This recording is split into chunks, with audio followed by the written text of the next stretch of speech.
para a gente repercutir esse tensionamento da relação entre as duas maiores economias, as duas maiores potências do mundo. A gente conversa com Tony Volpon, ex-diretor do Banco Central, nosso colunista aqui do CNN Money. Seja muito bem-vindo. Bom dia, Tony. Bom dia. Tony, a gente acompanhou um tensionamento crescente, né? Uma escalada na semana passada, com Donald Trump e Xi Jinping dando sinais de que essa relação ela poderia ter novos episódios de algum tipo de atrito, culminando na sexta-feira, naquela publicação e ameaça de Donald Trump de que aplicaria 100% de tarifas sobre a China a partir do dia 1º de novembro. Depois Scott Bessent e outras autoridades tentaram pelo menos botar panos quentes nessas declarações. Agora há uma resposta da China em meio também a uma expectativa de um encontro entre Trump e Xi Jinping. O que a gente pode esperar exatamente desse novo cenário? Se tratando de Trump, eu sei que essa é uma pergunta muito difícil. Eu acho que fora essa notícia que você deu, né, dessa medida sobre essa empresa, essa subsidiária americana na Coreia, o que pegou o mercado hoje de manhã, surpreendeu o mercado, foi uma entrevista que o Scott Bessent deu ao Financial Times, basicamente dizendo que a China está enfrentando uma recessão, depressão, né, nas palavras do Scott Bessent, e que a China estava tentando exportar, né, sua recessão para o resto do mundo, e que estava mostrando um certo desespero com essas medidas. Então, isso surpreendeu o mercado, porque o Scott Bessent tem sido o cara, né, dos panos quentes, né, uma voz mais racional, mais comedida dentro da equipe econômica do Trump. Então, né, uma fala, né, mais dura da parte dele meio que pegou o mercado, mostrou, né, sinalizou ao mercado que as coisas talvez não estejam indo tão bem, né? E tem muita especulação sobre o que a China está tentando fazer exatamente, e até no próprio Financial Times também foi noticiado que, aparentemente, né, são fontes do Financial Times dizendo que há uma briga interna dentro do governo chinês entre o Ministério de Finanças, que quer fazer algum tipo de acordo com os Estados Unidos, e o Ministério de Comércio e de Segurança Nacional, que quer partir para uma briga mais aberta contra os Estados Unidos. Então tem muito ruído por aí. Como você sabe, né, no ruído o mercado cai. Tony, e existe um aspecto que eu acho que é relevante a gente trazer para essa discussão, porque existem investigações no âmbito do USTR, né, o escritório do representante comercial norte-americano, envolvendo também esses negócios logísticos, né, embarcações chinesas, e há uma leitura de que poderia, né, essa retaliação poderia ser algum tipo de recado dado aos Estados Unidos, né, de que não avançasse nessas negociações, nessas investigações no âmbito do USTR contra empresas e práticas comerciais chinesas. Eu queria entender, dada uma certa semelhança com as investigações que o USTR faz contra o Brasil, contra as supostas práticas anticoncorrenciais brasileiras, que tipo de impacto a gente pode mensurar que essa série de sanções elas podem implicar de forma direta ou indireta também a situação brasileira? Olha, eu não sei, eu sempre vi, por razões meio óbvias, né, que a atitude que os Estados Unidos têm contra a China é bem menos assimétrica que ela tem contra o Brasil, dado a importância da China para o próprio Estados Unidos, né, um parceiro comercial muito mais relevante. Então, quanto o Brasil, você consegue, em relação ao Brasil, você acaba tendo todo tipo de, né, possível, né, essas questões políticas, né, o lawfare contra o suposto lawfare contra o Bolsonaro, etc. e tal. Enquanto com a China é uma relação ainda muito mais complexa e muito mais profunda, né? Então eu não vejo uma ligação direta com isso, né? É que com a China especificamente tem várias coisas acontecendo ao mesmo tempo, né? Você tem esses processos, você tem uma negociação direta, você está tendo uma negociação entre Scott Bessent, a equipe dele, e uma equipe do Xi Jinping, você tem, né, ainda um suposto encontro de cúpula, né, entre o Trump e o Xi, que deve acontecer em breve, e então, né, como se diz em inglês, many moving parts, né, tem um montão de coisa acontecendo e, de novo, né, o mercado fica meio tonto em tentar entender tudo isso, né, porque você tem E também tem essa coisa, né? Você tem sinalizações de bravata, né, para tentar colocar, né, o oponente numa posição mais defensiva, mas como a gente viu na sexta-feira, né, o Trump dá de manhã e de repente tira à tarde. Pois é, né, Tony? E em meio àquela expectativa que a gente tinha, pelo menos sinalizações de que poderia ter algum tipo de avanço nas negociações em torno de algum tipo de acordo comercial entre as duas potências, você acha que isso seria apenas um ruído do meio do caminho, exatamente por essa série de aspectos que envolvem, por exemplo, o modus operandi de Donald Trump de negociar, Xi Jinping respondendo também de forma bastante dura? Para resumir, você acha que ainda há possibilidade de que haja algum tipo de acordo entre os dois?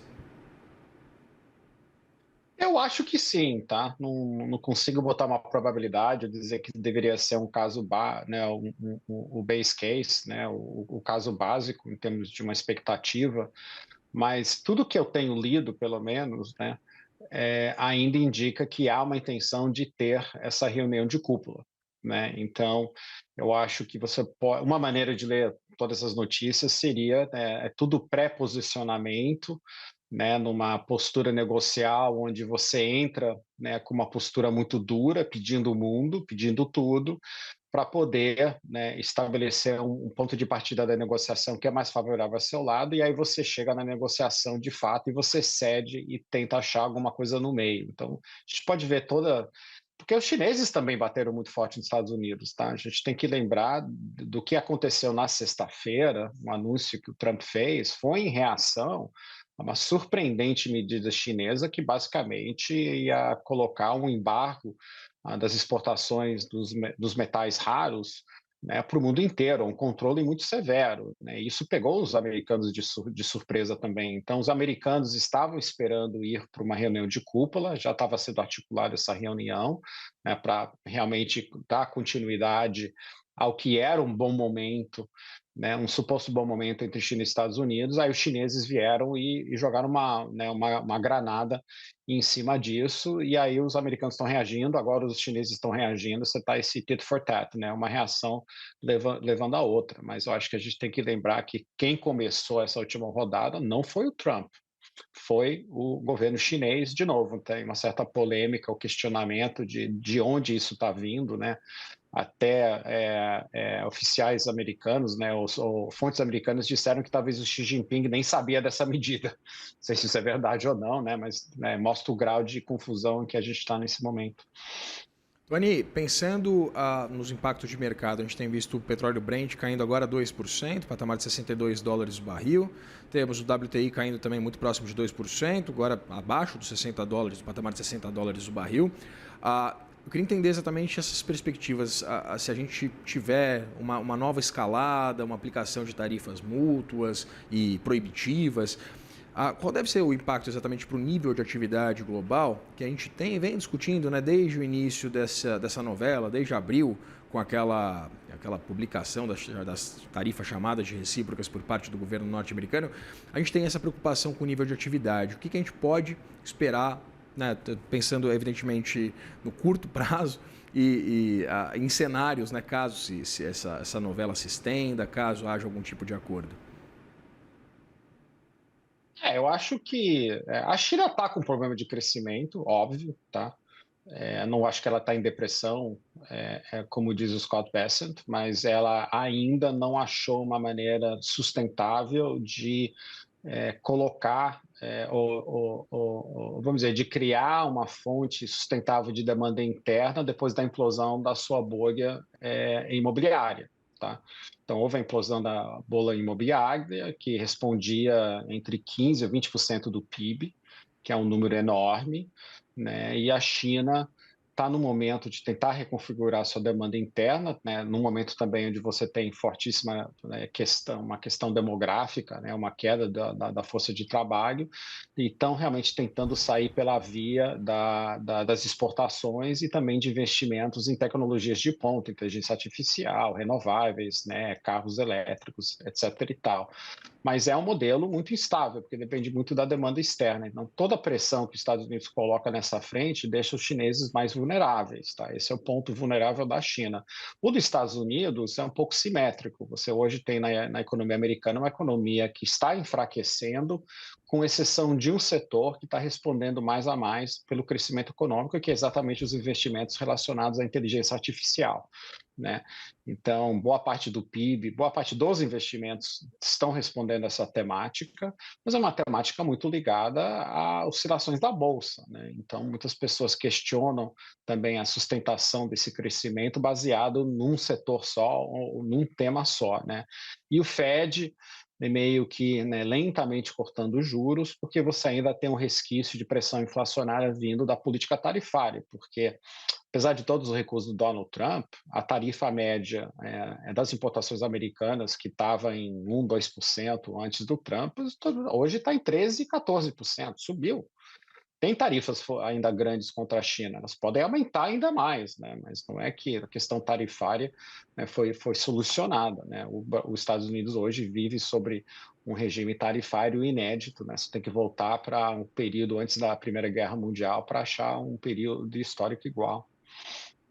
Tony, pensando na reação dos investidores, né, no comportamento dos ativos, a gente tem visto um novo incremento, né, uma nova alta do preço do valor do ouro. A gente tem o ouro, a onça batendo $4.150 nesse momento, uma alta de 0,42%. Eu queria entender exatamente essa migração para os ativos seguros, esse comportamento dos investidores, né? Isso porque é muito curioso a gente observar que o índice de dólar, o DXY, está aqui de lado, agora tem queda de 0,03%. Queria entender exatamente esse comportamento por parte dos investidores e o que a gente deve esperar exatamente acerca desse tipo de ativo. Eu acho que outra temática é que você tem essa explosão deficitária mundial que veio da pandemia, que não está sob controle em nenhum país, inclusive a China, tá? Os dados de crescimento da dívida estatal chinesa, né, a dívida do governo chinês, tem acelerado bastante. Nos Estados Unidos, você vê os problemas do governo inglês, você vê os problemas do governo francês em aprovar qualquer tipo de medida de contenção fiscal. Então, muitos investidores estão olhando para esse quadro dizendo o seguinte: olha, a gente está vivendo num momento de populismo, estamos vivendo num momento de incontinência fiscal, e a gente sabe, né, que uma saída bem provável, né, eventual a esse tipo de problema é um aumento da inflação, né? Aquela história, você resolve o problema fiscal basicamente de duas maneiras, né? Ou inflacionando a dívida, né, ou pagando a dívida, não tem outra. Tá? Então, muitos investidores estão vendo isso e estão procurando algum tipo de refúgio ou hedge, né, a essa eventualidade. Né? Aí você tem Bitcoin, aí você tem ouro, né? Você tem ativos reais, né, que não sofreriam dessa inflação monetária. Né? Então, acho que muito desse movimento está ligado a essa ideia, que em algum momento, dada a conjuntura política que temos no mundo hoje, inclusive em países desenvolvidos, então a gente não está falando de Brasil, Argentina, né? Apesar que esses países também têm seus problemas fiscais muito graves, né? Mas o que muitos investidores estão pensando é que essas saídas, vamos dizer, clássicas de países emergentes a uma questão fiscal, serão em algum momento adotadas por países desenvolvidos, né? E que você tem que buscar algum tipo de proteção a isso. Conversei com Tony Volpon, diretor do Banco Central, colunista do CNN Money. Obrigado, Tony, sempre um prazer dividir tela com você. Valeu, até a próxima. Até mais.